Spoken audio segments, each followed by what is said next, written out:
नमस्कार दोस्तों, स्वागत है आपका टेक्निकल वरुण सिंह में। तो दोस्तों, भारत और चाइना के बीच इतना ज़्यादा टेंशन बढ़ चुका है कि दोनों देशों के बीच युद्ध कभी भी हो सकता है। और अगर 2020 में युद्ध होता है तो कौन सा देश किसके ऊपर भारी पड़ने वाला है, आज हम दोनों देशों के मिलिट्री कंपैरिजन करेंगे। तो दोस्तों, जहां भारत को एक और विश्व से पूरा समर्थन मिल रहा है, इजराइल अमेरिका जैसे देश खुलकर भारत का समर्थन कर रहे हैं, उन्हें सैन्य मदद कर रहे हैं और भी बहुत सी मदद कर रहे हैं भारत की चाइना के खिलाफ। वहीं चाइना और पाकिस्तान बुरी तरह से घबराए हुए हैं। तो दोस्तों, अगर बात करें दोनों देशों के मिलिट्री सैनिक की, दोस्तों चाइना के पास 21 लाख एक्टिव सैनिक है और 11 लाख रिजर्व सैनिक है। वहीं दोस्तों, अगर बात करें भारत की, तो भारत के पास 11 लाख एक्टिव सैनिक है और 21 लाख रिजर्व सैनिक है। वहीं दोस्तों, अगर बात करें भारतीय सैनिकों की, तो भारतीय सेना दुनिया की सबसे बेहतरीन सेनाओं में उनकी गिनती होती है। और वहीं चाइना की ऐसी सेना है जिनको अभी तक युद्ध का कोई एक्सपीरियंस नहीं है। वहीं दोस्तों, अगर बात करें रक्षा बजट की, तो भारत का रक्षा बजट $70 बिलियन के आसपास है और वहीं चाइना का रक्षा बजट $150 बिलियन के आसपास है। दोस्तों, चाइना के पास डोंगफंग 41 जैसी मिसाइलें हैं जो 15,000 किलोमीटर तक मार कर सकती है। वहीं भारत के पास अग्नि 5 जैसी मिसाइलें हैं जो पूरे चाइना को कवर करती है। दोस्तों, अगर बात करें टैंक्स की, तो भारत के पास 4,500 से 5,000 के बीच टैंक्स मौजूद है, जिसमें T-90 भीष्म टैंक भी है। और चाइना के पास 9,000 से 10,000 के बीच में टैंक मौजूद है।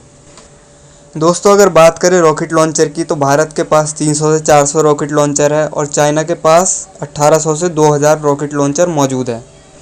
दोस्तों, जब इंडियन आर्मी गरजती है तो बड़े बड़े देश घबरा जाते हैं, बड़े बड़े देश युद्ध के लिए तैयार नहीं होते भारतीय सेना से।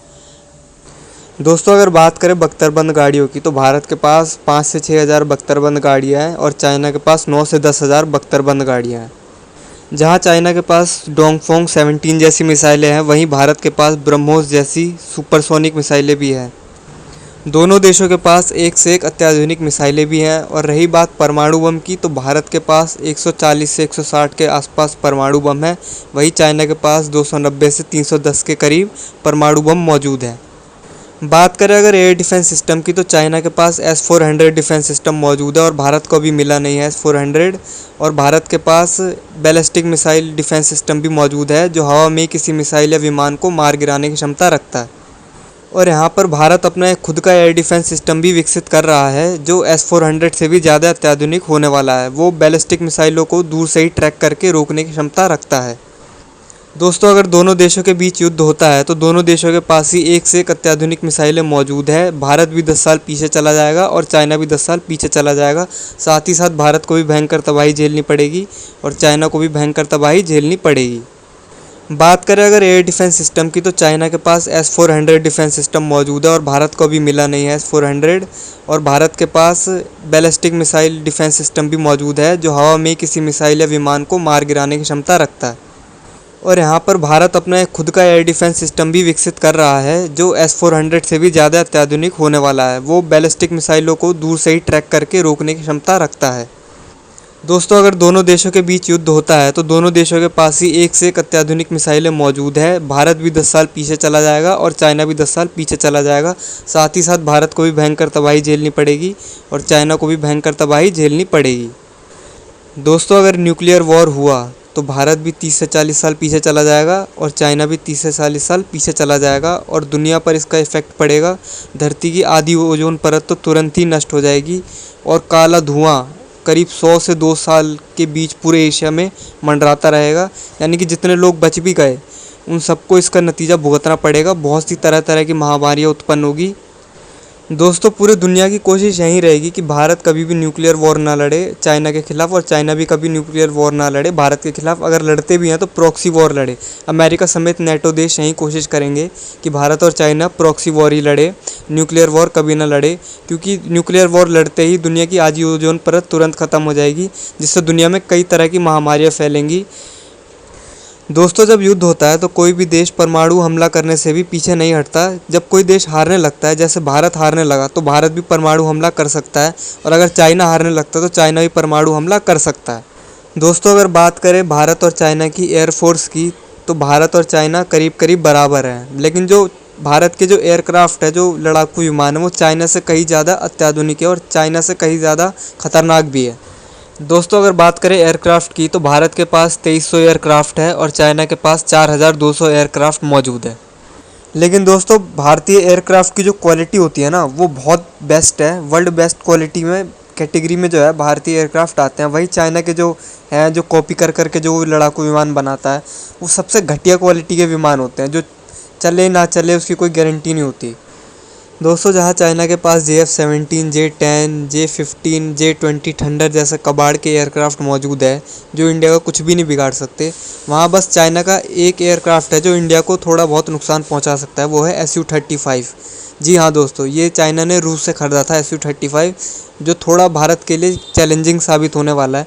लेकिन भारत के पास भी बहुत से एयरक्राफ्ट मौजूद है जो इस चैलेंज को एक्सेप्ट करेंगे। दोस्तों चाइना कहता है कि चाइना का JF-20 थंडर जो है वो पूरी तरह से स्टेल्थ है, वो रेडार की पकड़ में नहीं आता। लेकिन जो एक्सपर्ट हैं, जो वो बनाते हैं, हथियार बनाने वाले एक्सपर्ट हैं, वो मानते हैं कि चाइना का JF-20 थंडर जो है एक तरह से पूरा कबाड़ है, क्योंकि रेडार इसे तुरंत कैच कर लेगा और तुरंत इसके ऊपर कोई भी मिसाइल से हमला करके इसको ख़त्म कर सकते हैं।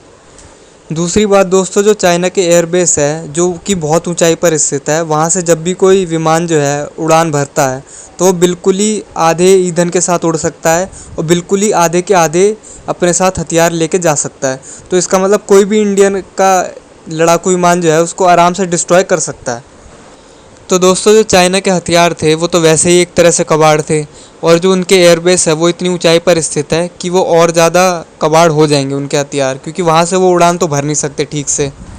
अब दोस्तों अगर बात करें इंडियन एयरफोर्स की, तो इंडियन एयरफोर्स दुनिया की चौथी सबसे बड़ी एयरफोर्स मानी जाती है।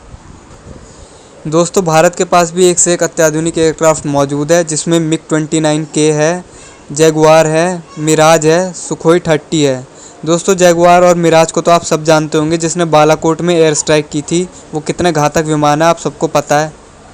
और दोस्तों भारत का गेम चेंजर SU-30, वो दोस्तों भारत का गेम चेंजर माना जाता है। और दोस्तों डॉग फाइट के लिए इंडिया के पास राफेल भी जल्दी आने वाले हैं। अब दोस्तों बात करते हैं दोनों देशों की नेवीज़ की। दोस्तों जहां चाइना के पास 2 एयरक्राफ्ट कैरियर है, वहीं भारत के पास सिर्फ एक एयरक्राफ्ट कैरियर है। अब दोस्तों बात करते हैं डिस्ट्रॉयर की, तो भारत के पास कुल 11 डिस्ट्रॉयर है और वहीं चाइना के पास 36 डिस्ट्रॉयर है। बात करते हैं यहाँ पर फ्रिगेट की, तो भारत के पास 15 फ्रिगेट है और चाइना के पास 54 फ्रिगेट है। तो चाइना इस मामले में काफ़ी आगे है भारत से।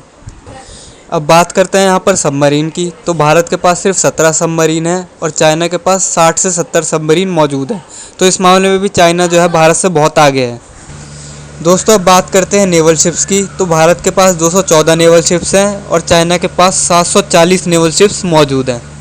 तो दोस्तों यहाँ पर चाइना के भले ही सबमरीन ज़्यादा हो, डिस्ट्रॉयर ज़्यादा हो, पर भारत जो है अमेरिका से सबमरीन हंटर खरीद रहा है और जल्दी भारत को वो सौंप दिए जाएंगे, जिससे भारत जो है चाइना साउथ चाइना सी में भी नज़र रख सके और हिंद महासागर में भी जो घुसपैठ करता रहता है बार बार चाइना, उसके ऊपर भी नज़र रख सके।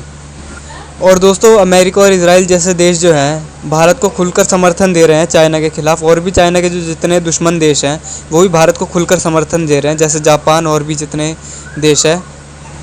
और चाइना इसी सब को देखते हुए जो है बहुत ज़्यादा बौखलाया हुआ है कि चाइना के खिलाफ भारत जो है बहुत ज़्यादा मजबूत होता जा रहा है। इसीलिए चाइना कोशिश कर रहा है भारत को नीचे गिराने की, पर भारत गिर नहीं रहा। भारत ने साफ कर दिया है कि 1 इंच भी ज़मीन के साथ सौदा नहीं करेंगे यहाँ पर, और 1 इंच भी पीछे नहीं हटेंगे। और दोस्तों आपने कल ही एक न्यूज़ सुनी होगी कि चाइना ने भारत के 20 से ज़्यादा सैनिकों को मार गिराया, और भारत ने भी जवाबी कार्रवाई करते हुए चाइना के 40 से ज़्यादा सैनिकों को मार गिराया। चाइना इस कदम से और ज़्यादा बौखला चुका है, उसे उम्मीद नहीं थी कि भारत ऐसा रिएक्ट भी करेगा। और दोस्तों अगर हथियारों की बात करें तो भारत जो है चाइना के हथियारों, भले ही चाइना के पास ज़्यादा हथियार है हमसे, लेकिन भारत जो है उनकी क्वालिटी में चाइना से कहीं ज़्यादा आगे है। तो दोस्तों अगर भारत और चाइना के बीच युद्ध होता भी है तो बिल्कुल इक्वल युद्ध होगा, ना भारत जीतेगा ना चाइना जीतेगा। चाइना भी 30 से 40 साल पीछे जाएगा और इंडिया भी 30 से 40 साल पीछे चला जाएगा। और अगर युद्ध हुआ तो कहीं ना कहीं भारत जो है चाइना के ऊपर भारी पड़ने वाला है, जल थल नभ से।